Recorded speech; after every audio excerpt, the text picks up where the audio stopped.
Hi, I'm Brett Savaglio from the VJ, and today we're going to take a look at how to fix poorly shot footage while editing. Now, we all know that in an ideal world, all of the video that you edit would be perfectly shot, but for any of us who have ever edited video before, we know that that certainly isn't the case. Sometimes there's shaky footage, sometimes the exposure's off, sometimes there's a white balance issue, but don't worry, there are ways to fix that.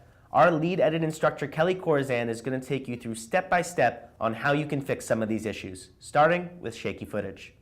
Okay, we're going to look at shaky footage and how it gets stabilized. I'm working in Final Cut Pro 10, but any of the professional editing software programs have some way to stabilize shaky video. So you can find out what that is if you're not working in Final Cut Pro 10, but they all have some version of this. The way stabilization actually works is that the system runs an algorithm, and sometimes it zooms in on the shot to help deal with the shake. It also smooths some pixels on moves to make moves seem a little bit more intentional, kind of floating, if you will. But it can work really well in instances where there's a little bit of shake, not as well where there's a lot of shake. So here's our first example. Let's play this. We're coming over here. Come on then. Okay, so let's take a look at that again. Right there. You see that? Now, that would be an instance where you might want to use that shot because the character, the falconer back here, does a whistle, and this is a piece about this guy shooting this guy, and that's a really nice sound up. So you'd like to be able to save the shot, and right now it's not really usable with that much of a shake. So let's take a look at what we do. So I'm going to select it, and here in the inspector, I'm going to come down here, and there's a box here for stabilization. So I'm going to check that, and normally it would analyze it. I think it's already analyzed it, but if you noticed, see what it did? When I clicked stabilization, it zoomed in. So as one of the algorithms it ran, it zoomed in a little bit. So let's take a look. Stock steady. Remember, the move happened just before the whistle. It's like it's not there at all. So that was a very successful adjustment on stabilization. And if you look over here, I just want to point out that there are other stabilization parameters. If it doesn't work as well, you can kind of tweak these. There's translation smooth, rotation smooth, scale smooth. You can raise or lower them and see if you get any better results. So you can work with the automatic adjustment, and there's some other options here, inertia cam and smooth cam. So you can try different things if it's unsuccessful. But it's a great tool. So let's take a look at this next one here. Again, the shake is, I think the shake makes the shot unusable, but it's not so extreme that it can't be stabilized. So let's take a look. So, yeah, that's pretty shaky. See that again? All right, so I'm going to select it and come over here, and I'm going to tick that box.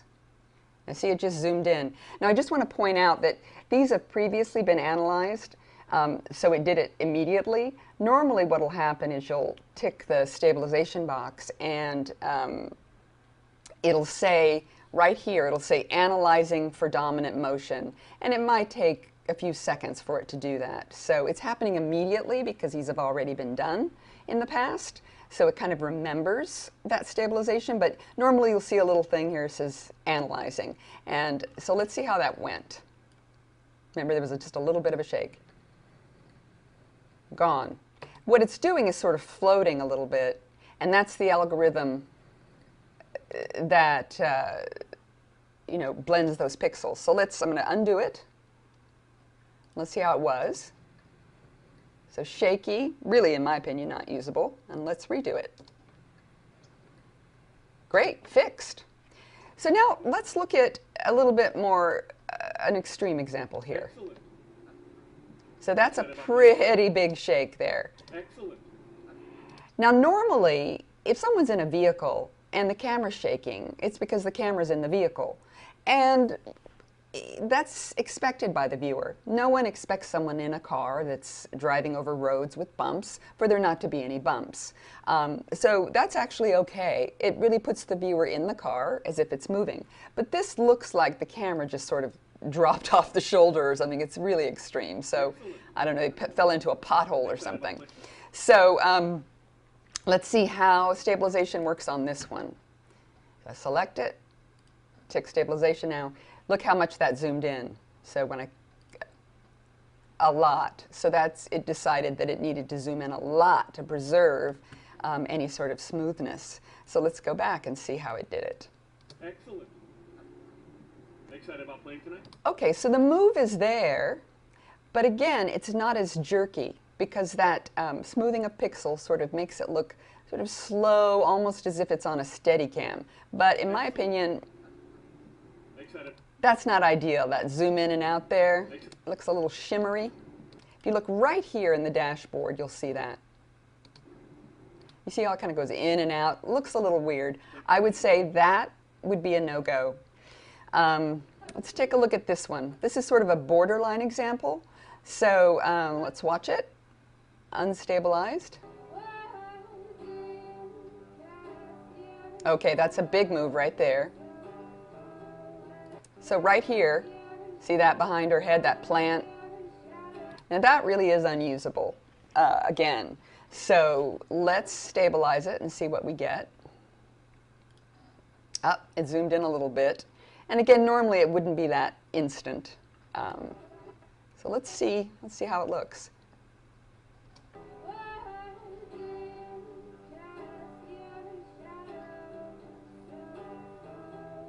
Okay, so what it did, you can still see the move, right there. But if I undo it, okay, that's how much worse it was. So it just kind of blends them and it sort of makes it look like it's, you know, floating. It might be smooth cam. So that one is borderline passable. So you probably could save that one. Here's another example. So, oh, that looks like a little earthquake happened. Right? Right there. Right there. So let's see how it does. Zoomed in a little as part of its algorithm. It's gone. It's completely gone, that move. So that really saved the day there.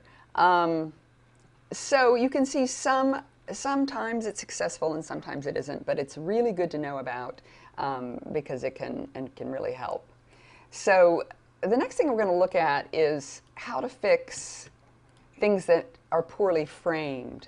In this shot, we actually wanted these things in the shot, but let's say for just example's sake, you didn't want to see that camera bag and you didn't want to see the camera and you wanted to crop those things out. Now, the thing about cropping is that you're usually going to need, well, you always need to zoom in. So you're going to need to shoot really high quality footage because as you zoom in, the more you zoom in, the more you're at risk for the picture breaking up and there being some pixelation. But, you know, for instance, with this, I'm just going to zoom in and show you how clear it stays. This was shot at very high quality, and now almost every camera has 4K. So quality anymore, even an iPhone, isn't so much of an issue. But if you see, if I zoom in, because this is such high quality, you know, Michael is still very clear, even that far in. You can see where it starts to kind of go a little haywire. But that's way in, that's 400%. So, and do that. So what I always do is I zoom in first to get the things I don't want, that camera bag and the camera out. And that's not bad. So you can also move it to the left. You know, we have a lesson on the rule of thirds, which I encourage you to take a look at. That's where the screen is divided into 3 sections horizontally and 3 sections vertically. And ideally, you want to get your image or your subject on one of the thirds rather than in the middle. Just the eye sees this as is more pleasant to look at, or this side. I'd have to zoom in a little more, but that's more pleasant and that's more appealing than that. So using the crop tool, if you just want to shoot very high quality straight on, that's something you can adjust later. The other thing to point out about cropping is that you never want to crop someone at a joint, at a body joint.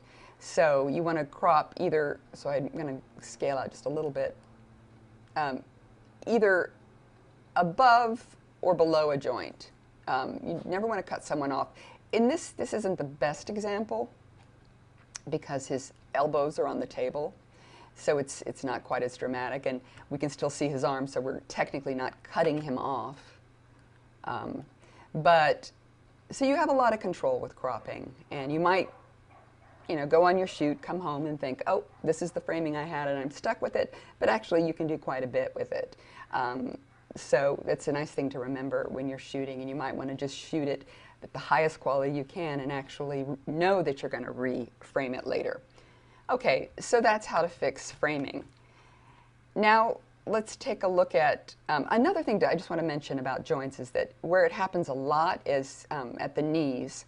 So if it's a wide shot of someone and you see their whole body and you want to zoom in, don't crop right at the kneecap. Again, above or below. So, okay. So the next one was we're going to look at some exposure issues. Exposure, exposure is a big one. And actually, it's one of the things you can fix the easiest. The thing about it, though, is that underexposing a shot is actually preferable to overexposing, because in an underexposed shot, all of this information is there. It just needs to be brought out. So when we lighten it, we're going to see detail because the detail was captured just underexposed. In an instance, and I actually intentionally overexposed this shot to do this example, but if it's overexposed and you bring the image, the exposure down, you're not going to get detail that wasn't recorded. So again, if you're going to err on one side or another, underexposing as opposed to overexposing is better. But let's take a look at what we can do with this one here. So I'm going to go into the color corrector. And again, these are the same on all systems. You'll have some way to correct the video. So I'm in my exposure here, so I'm going to raise the highlights first. Okay. And sometimes, not always, you can raise the mids. So the mids are going to bring out that back wall, but then it starts to get grainy. That's the thing you really want to watch for when you're correcting an underexposed shot, is that if you, depending on how dark it is, it may be unsalvageable, because to get it to be seen, you may have to go into this really grainy, almost you can't even watch that. So unless you're going to make a style choice, which you could turn it into an editorial creative choice and actually add a filter to the shot. So that's another solution. If you just can't fix it, you put a filter on it, make it a creative choice. So sometimes, not always, if you raise the exposure, you need to bring the blacks down a little bit. And again, so if we look at it, let's look at that with and without. So I love to do these before and after. So I'd say that pretty much saved that shot. So exposure in your color correction is a good tool to know. So let's look at this overexposed one. So come into our color corrector, and I can fix saturation and color as well, but for this we're looking at exposure. So I'm going to want to take the whites down, the mids down, and the blacks down. And I may or may not want to add a little bit of saturation. And this would be reframed, but that's... It's just hit the record. That's watchable. Let's look at it without. So no and with.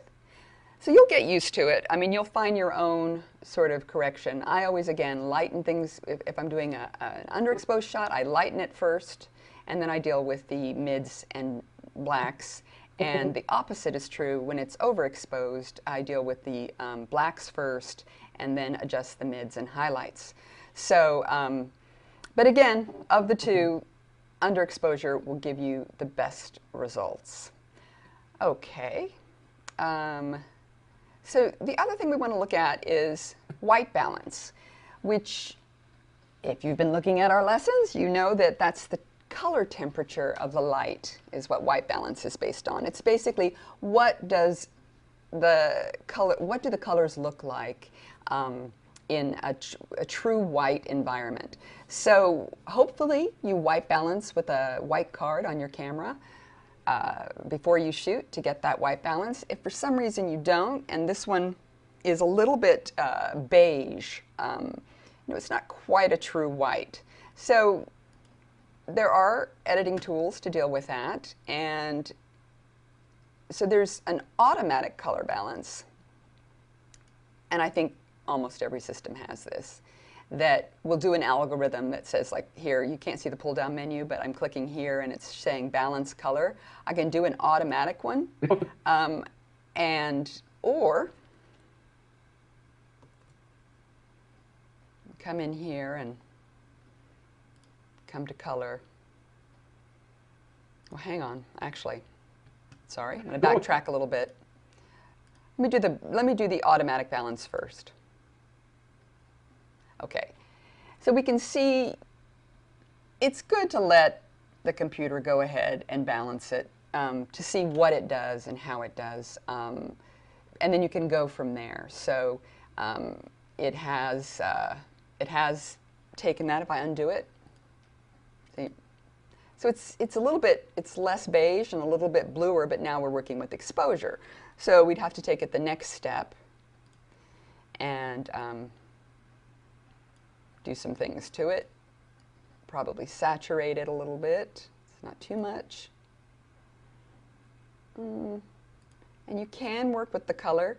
This is the global, and these are the blacks, mids, and highlights. So if I want, so I can deal with the temperature by sliding the overall through, and you can see that that's cool, and then it gets warmer as I slide along the line.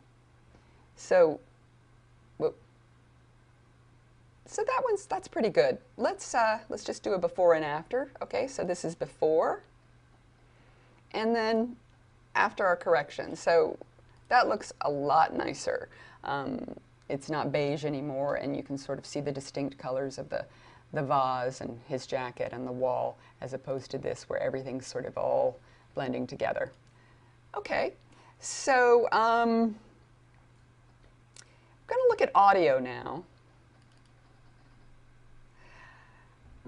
So this is a trickier one, as I mentioned. There are some, again, every software editing program has this, editing software program rather, and there are some things that can be done. Not as much as you might hope, but there are some things. So let's listen to this, where there wasn't a lav mic. All in all, it looks pretty much like the other phone, except it's like swipe instead of push the button. Okay, so you hear that room tone in the back. You can hear. All in all, it looks pretty much like. So there's a lot of tone in there. So there's something called noise removal. There's all different kinds of things. You can EQ. There's loudness, which isn't volume. That's for another lecture, because that's a very complicated thing to explain the difference between loudness and volume. But noise removal is what we're looking at here. So what I'm going to do, and you can even do it in real time as you're playing. All in all, it looks pretty much like the other phone, except it's like swipe instead. Okay, so I was turning it on and off there.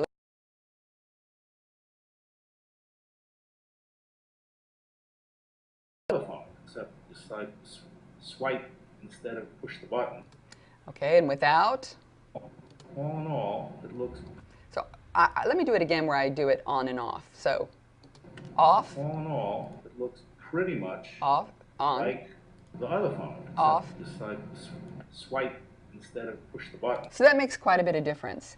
Now you're going to want to work with the amount, because what happens is if you do it too high, his voice starts to sound really weird. So let's play it, and I'm going to raise it. All in all, it looks pretty much like the other phone, except just like. So you hear how his voice gets a kind of almost a digital. All in all, it looks pretty much like. But the background All in noise all, it looks pretty much like the other phone. is gone, right? But if we try it again, and I'm going to move the slider as we go. All in all, it looks pretty much like the other phone, except just like swipe. All in all, it looks pretty much like the other phone, except just like swipe instead of push the button. So that's improved. There's a couple other things in here. Under equalization, I mean, if you know how to equalize, that's awesome. You can go into the advanced equalization tool, and you can actually work with some of these. They have all these different options. Sorry, the pop-up window isn't showing, but an equalizer opens, and if you know how to do that, go for it. They have these presets here. Again, you can't see them, but it says flat, voice enhance, music enhance, loudness, hum reduction, bass boost, bass reduce, treble reduce. So let's try one of these. Like the other phone. So let's try bass boost. Get a little more warmth in his voice. Like the other phone, except just like swipe. So it's starting to sound almost like he's got a lav mic on. All in all, it looks pretty much like the other phone, except just like swipe. Okay, so we can try other things. So sometimes, I don't know really what the difference is, but instead of bass boost, sometimes I'll do treble reduce, which to me is sort of, isn't that the same thing as bass boost? But apparently not, so. All in all, it looks pretty much like the other phone, except just like swipe. And actually treble reduce in this instance might be better. So again, you know, sometimes this will work, sometimes it won't, and to be honest, audio is one of those things where, yeah, if you're a pro audio person, you can fix these things, but that's something you really want to watch in your shoot, because that's really the hardest thing to fix. And actually, overmodulation is what you really want to be careful of, because if it's overmodulated, distortion is built in, and none of the tools can deal with a distorted voice very well. I mean, Pro Tools maybe has something, but it's probably not very good. So, so these are some things, some tools that can help you if you shoot and come home, or someone else shoots and you get handed footage that has issues like these. There are lots of editing tools that you can use. Obviously, none of them look or sound as good as shooting it properly the first time. And so you really want to white balance, you want to expose for your environment, you know, work on keeping your camera steady as you hold it. Use a tripod for interviews. For framing, you know, pay attention to framing. Shoot in the highest, shoot the highest quality file that you can to give yourself flexibility to reframe and zoom in or move someone over to put them on one of the thirds. So these are all things to think about during your shoot. But it's good to know that there are some corrective tools in your edit that you can use to get you out of a jam. Thanks, Kelly. If you want to learn more about video production, then sign up for a free trial at thevj.com and subscribe to our channel here.